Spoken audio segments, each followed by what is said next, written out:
technology we have now and editing software is that, instead of having to have a pop-up, that's like, actually this guitar part was played on a kazoo, and then but we can be like, here's the dude playing the kazoo. Yeah, and you can like split screen it side by side, like music video and like the person doing it. Yeah, that's really cool. So, all right, why don't we listen to some songs? Deal. All right, so the first single we're going to listen to is What's in the Well. What would you like to say about that single?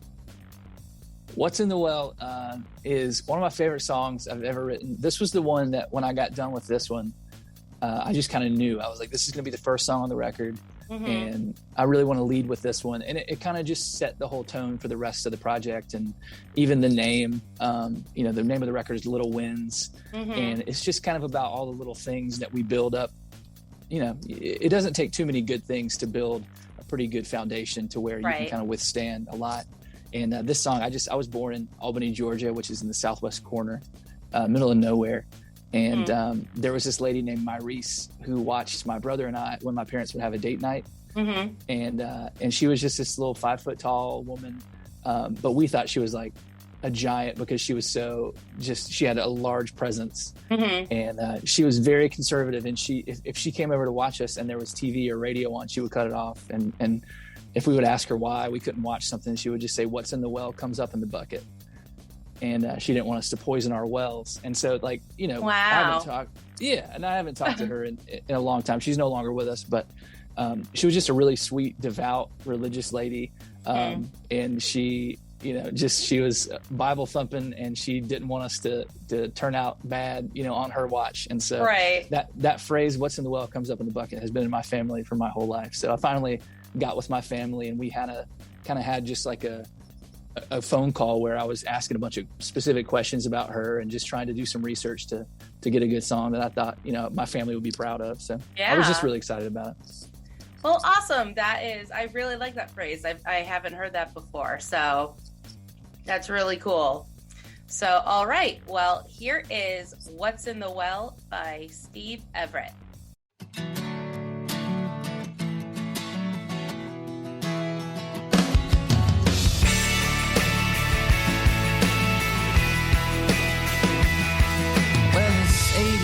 In Albany, Friday night about 6:15. Mom and Dad's anniversary, and Myreese is at the door. 55 and 5 foot nothing, sweet as pie, but Bible thumping. Every time we were watching something, she'd come and cut it off, and she'd say, "What's in the well comes up in the bucket. You can waste time, but it don't stop running. Seasons change, but it won't change nothing. What's in the well comes up in the bucket." Yeah. Well, it's 96 in old NC. Friends are passing around a magazine, stuff my dad wouldn't let me see. So I up and took off. Went to school for a couple days. Everybody asked why I ran away. I couldn't think of something cool to say, so I reached for the same old song. I said, "What's in the well comes up in the bucket. You can waste time, but it don't stop running. Seasons change, but it won't change nothing. What's in the well comes up in the bucket." Yeah.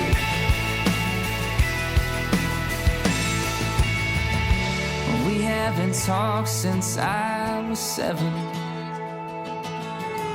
but I talked about her my whole life. I guess a good enough lesson keeps itself alive.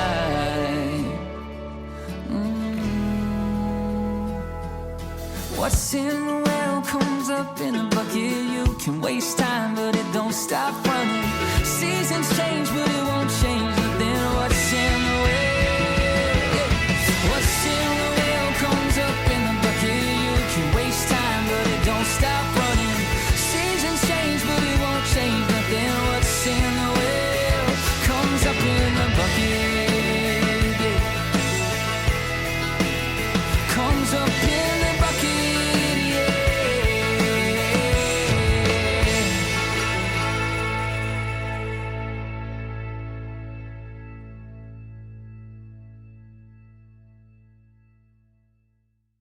And we are back. So next we have your single, The Only Way, which also, like I mentioned before, has the music video. What would you like to say about that one? And why was it your first music video from the album? Yeah, The Only Way is just as soon as I wrote it, I thought it was special, and just kind of not like most of the other stuff on the record. I kind of have a formula for the records where I keep them a little bit more like up-tempo dominant, and then I always have, a couple of ballads where I really, try to like flex the songwriting muscles a little bit more, or just kind of, I don't know, just stretch myself. And but so that one day I was just looking out the front window of my house in Nashville, just drinking coffee, and there's this beautiful house across the street, this old stone house, and just up on a big hill. And they had just finished this renovation that took them forever. And I was just admiring like how great of a job they had done. This beautiful old house, drinking my coffee. And then out of nowhere, this bulldozer comes and just destroys this house. Oh my God. And just razes it to the ground. And I knew exactly what it was, because that's what's been happening in Nashville for 10 years. Somebody will sell a house that's on a bigger lot, and they will build 12 houses front and back where there used to be one house. Right. And so the people who were property owners in our neighborhood, they had gotten together a decade ago and made these signs that say "Build like you live next door," just encouraging people to not take the payday, because the real estate prices have gotten so high from people doing that if you take the money, you got to move out of town, because you'd have to spend all the money you get to buy a place in town and stay. Right. And anyway, so those "Build like you live next door" signs, they were just in people who had lived there their whole lives would put them in their yard. And I noticed that that sign, they had one in their front yard the day that their house got bulldozed, because they had sold their house. And I thought it was so funny. They didn't even take the sign down, And so I walked over there once they were done bulldozing it, and I pulled that sign out of the rubble, and I hung it in my living room in this big frame.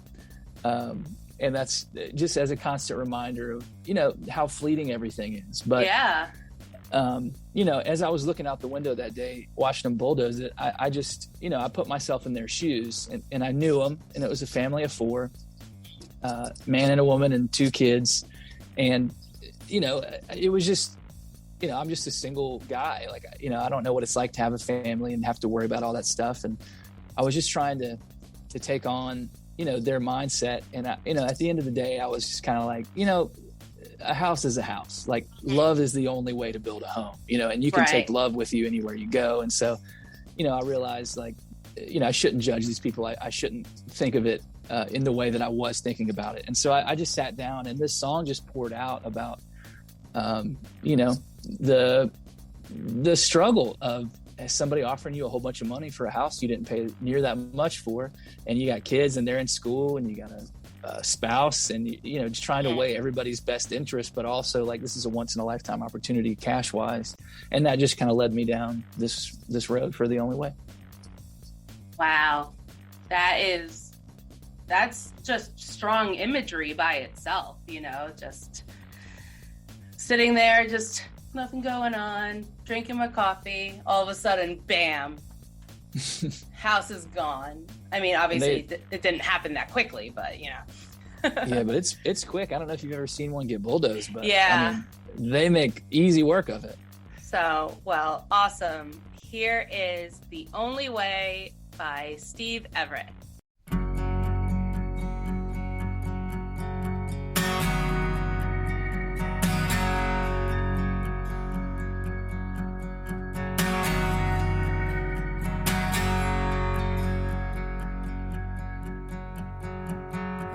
From the city came, they're putting up houses, like 6 or 7 where there used to be one.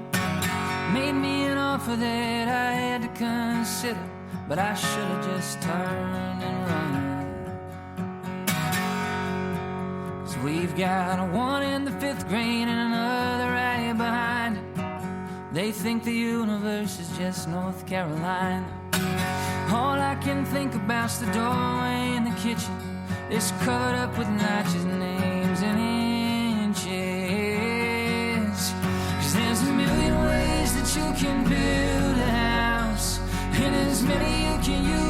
tear it down.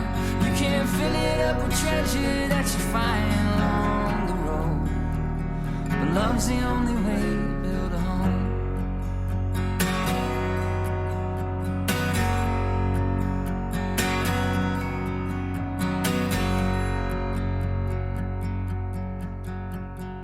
Lady at the bank said I'd be foolish not to sell. Most of my neighbors had appointments there as well. All I can think about is Judas kissing Jesus and giving back the 30 silver pieces. 'Cause there's a million ways that you can build a house, and as many you can use to tear it down. You can't fill it up with treasure that you find along the road. Love's the only way to build a home. Love's the only way to build a home. I wrote a letter to my kids, hoping someday they'd forgive what Daddy did.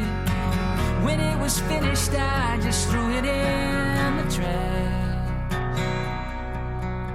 'Cause the answer I was looking for was right there in my head. There's a million ways that you can build a house, and as many you can use to tear it down. You can't fill it up with treasure that you find along the road. But love's the only way to build a home. Love's the only way to build a home.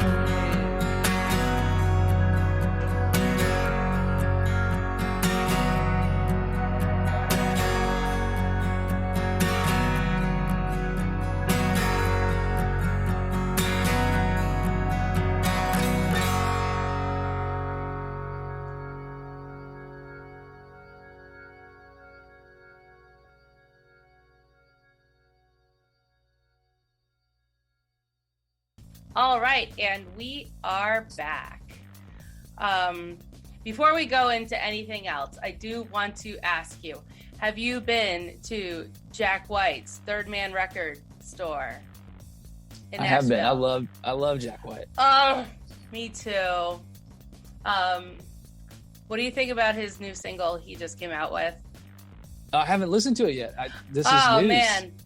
Yeah, so it's like, it's good. I mean, like, I like anything Jack White does, but Yeah. You know how his last album, Boarding House Reach, was like more of like a progressive, experimental sounding.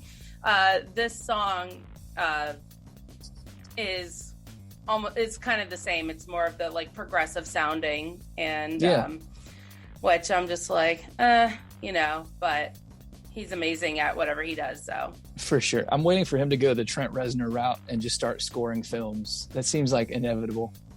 I mean, he's a jack of all trades. He, I know he has his whole upholstery business where he just, yeah, it's called Third Man Upholstery. Everything has Third Man on it, but yeah, he reupholsters furniture, and so that's pretty cool. And That's awesome. That's kind of like Daniel Day-Lewis. You know how he's a cobbler in Wales or something. Yeah, wild. I love it. But have you made a record in the record booth? Oh no, there?